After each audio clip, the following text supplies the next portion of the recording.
Buen día. Ejemplo 6 de potencial eléctrico. La figura muestra la sección transversal de un cilindro conductor largo de 100 metros de longitud, 1 centímetro de radio y una carga total de 1 microcoulomb, rodeado por un tubo cilíndrico conductor de igual longitud, pero de 10 centímetros de radio y con una carga total de menos 2 microcoulomb. Un protón se mueve en la región intermedia entre los cilindros siguiendo una trayectoria radial, desde un punto a 7 centímetros hasta un punto a 3 centímetros del eje de los cilindros. Calcular la diferencia de potencial entre el punto inicial y el punto final del movimiento e indicar cuál de estos puntos se encuentra a menor potencial. Entonces tenemos acá en la figura un cilindro conductor, un tubo cilíndrico también conductor y nos piden calcular la diferencia de potencial entre dos puntos aquí en la zona intermedia. Desde el protón, es un protón que se está moviendo desde 7 centímetros hasta 3 centímetros de manera radial. Entonces vamos a ver cómo vamos a calcular esto. Vamos a ver la relación entre la diferencia de potencial y el campo eléctrico. Por aquí yo puedo determinar la diferencia de potencial que nos están pidiendo. El protón se mueve de manera radial, por lo tanto es diferencial de R, desde el punto 1 hasta el punto 2. ¿Qué debemos calcular? El campo eléctrico en esa región, en la región intermedia, aquí, entre el cilindro conductor y el tubo cilíndrico conductor. Eso, tenemos acá todos los valores que nos dieron, las longitudes son iguales tanto del cilindro como del tubo cilíndrico. Tenemos el radio del cilindro y del tubo cilíndrico, la carga del cilindro y del tubo cilíndrico, y tenemos de dónde a dónde se mueve el protón. La carga es un protón que se mueve desde 7 centímetros hasta 3 centímetros. Entonces R1 7 centímetros y R2 3 centímetros. Vamos a utilizar la ley de Gauss, que lo hicimos también, este ejercicio lo hicimos en los ejemplos de ley de Gauss de campo eléctrico, pero en este caso solamente nos interesa la parte intermedia. Entonces, como vimos en ese momento, colocamos el cilindro gaussiano solamente en la parte intermedia, que es la que nos interesa. Recordamos que el cilindro gaussiano tiene tres superficies, las tapas, esta y el cuerpo del cilindro. Entonces en cada uno de ellos colocamos un punto donde ponemos el vector diferencial de área y el campo eléctrico, el vector diferencial de área y el campo eléctrico, el vector diferencial de área y el campo eléctrico. Vamos a ver. El diferencial de área siempre es perpendicular a la superficie, a la tapa en este caso, y saliendo de la superficie. Es perpendicular a esta tapa y saliendo de la superficie. Perpendicular, en este caso en este punto, es perpendicular, entonces va hacia arriba y saliendo de la superficie. El campo eléctrico, por su parte, va a depender del signo de la carga. Es radial, eso lo sabemos, es radial. En el punto donde yo me pare, es radial, perpendicular al eje del cilindro. Ahora, ¿qué carga encierra? ¿Positiva o negativa? Según lo que vemos aquí, es una carga positiva y lo confirmamos, no lo tenemos por acá, pero la carga del cilindro es de 1 microcoulomb, entonces es una carga positiva. Si es positiva, las líneas de campo van saliendo del cilindro conductor. Entonces por eso por eso los vectores van en estos sentidos. Aplicamos la ley de Gauss entre la R, entre A y B. A sería el radio del cilindro y B sería el radio del tubo cilíndrico.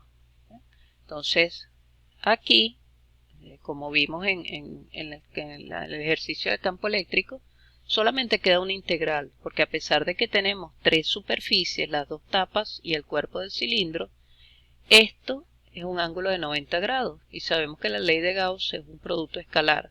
Por lo tanto, coseno de 90 grados es 0. Esto no va a contribuir al campo eléctrico. Esta tapa tampoco, porque aquí también es coseno de 90 grados, que es 0. Esto es integral, ninguna de las dos van a contribuir, pero esta sí, porque aquí el ángulo es de 0 grados.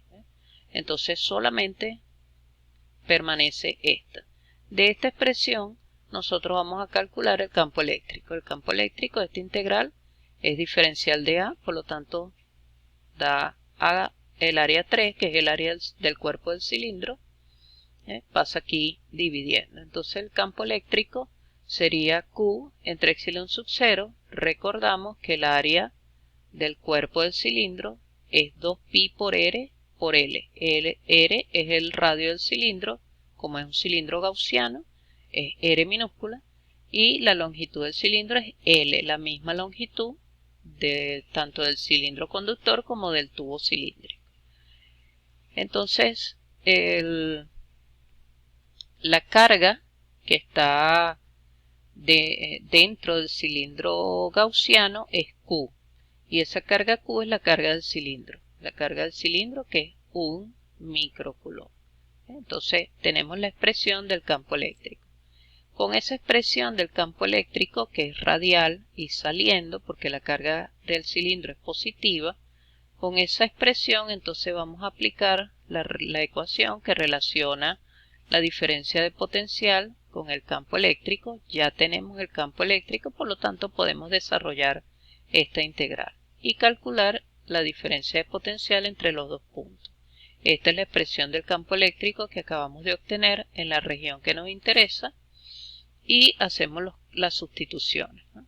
Entonces tenemos el campo eléctrico, esto sigue siendo de R porque el protón se mueve radial, y el ángulo entre ellos dos es de 180 grados. Por lo tanto, la integral dentro de la integral queda diferencial de R entre R. Eso es un logaritmo neperiano. Resolvemos esa integral y obtenemos que la diferencia de potencial entre 1 y 2 es esta expresión. La carga del cilindro entre 2pi epsilon sub 0 por la longitud del cilindro por el logaritmo neperiano de la división de las dos, distancia final entre distancia inicial. Eso es la misma expresión que tenemos acá. Aquí vamos a cambiar los valores. Hacemos el cambio de los valores y eso nos da que la diferencia de potencial entre esos dos puntos es de menos 152,306 voltios. Ahora vamos a ver cuál de los dos puntos, el punto inicial o el punto final, están a un menor potencial. Algo similar a lo que hicimos en el ejercicio 4, en el ejemplo 4 de potencial. La diferencia de potencial nos dio negativa. Sabemos que la diferencia de potencial es una resta entre el potencial del punto 1 y el potencial del punto 2. Según nuestra regla general, desplazarse en contra de la dirección del campo eléctrico significa hacerlo en la dirección de potencial creciente. Entonces, como el protón se desplaza en contra de la dirección del campo eléctrico, ¿por qué en contra? Porque él se está moviendo de un punto que está a 7 centímetros a un punto que está a 3 centímetros. Y el campo eléctrico va saliendo, es radial saliendo. Entonces van en sentido contrario. El protón se desplaza en contra de la dirección del campo eléctrico. Si va en contra de la dirección del campo eléctrico, significa que el potencial va creciendo. El potencial aumenta en ese sentido, lo que se verifica ya que la diferencia de potencial es negativa. ¿Cuándo una resta puede ser negativa? Cuando el potencial del punto 2 es mayor que el potencial del punto 1. Entonces, ¿quién está a menor potencial? El punto 1. Tiene que estar a menor potencial porque de lo contrario esto daría positivo. Hasta aquí el ejercicio, el ejemplo número 6.